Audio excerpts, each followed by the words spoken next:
Steven Spielberg's Schindler's List is not just one of the greatest movies ever made, it's one of the most important.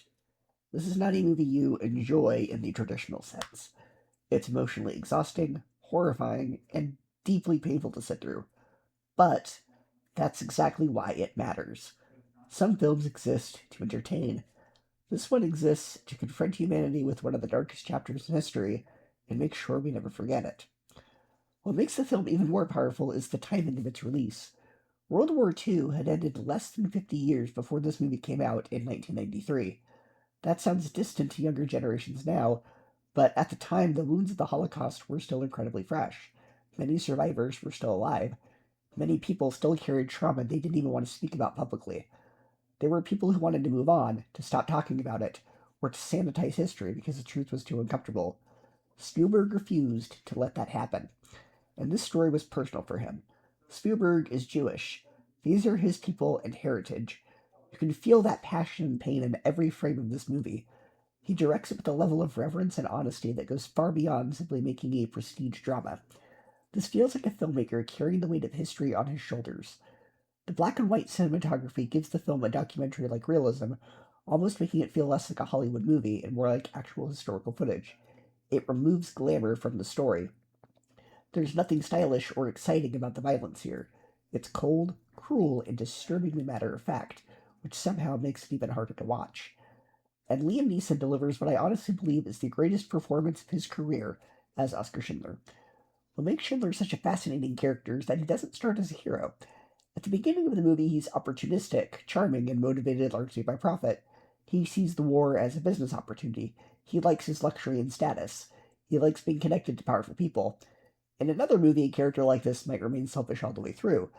But what makes Schindler's arc so compelling is watching his conscience slowly awaken as he witnesses the unimaginable horrors around him. Little by little, the walls break down. At first, he tried to save the workers because they're useful to him. Then eventually, he starts seeing them as human beings instead of numbers. By the end of the film, he's sacrificing everything he owns to save as many lives as possible. The famous ending scene where he breaks down crying, saying he could have saved more people, absolutely destroyed me.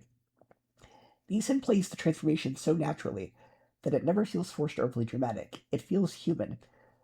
The movie also does an incredible job showing how evil can become normalized. Ralph Fiennes gives a terrifying performance as Amon Goth, because he doesn't play the character like a cartoon villain. He plays him like a real human being who has completely surrendered his soul to hatred and power. That's what makes him so disturbing. The film constantly reminds you that the Holocaust was not carried out by movie monsters. It was carried out by ordinary people who embraced propaganda, prejudice, and dehumanization. That aspect of the movie hit especially hard personally. Even though I'm not Jewish, I could still see myself in this situation. Early members of my church, the Church of Jesus Christ of Latter-day Saints, experienced severe persecution in the 1830s during the Missouri Extermination Order of 1838, where the governor declared that Mormons must be exterminated or driven from the state. While obviously not comparable in scale to the Holocaust, it shows how dangerous propaganda and other dehumanization can become when a group of people is labeled as lesser, dangerous, or unwanted. History has shown over and over how quickly fear and hatred can escalate. And on a personal level, the movie becomes even more haunting when you realize that under Hitler's worldview, many disabled people were also targeted and killed because they were considered genetically undesirable. Watching this film, it was easy to imagine how I would not have survived in that world either. That realization makes the movie feel terrifyingly real.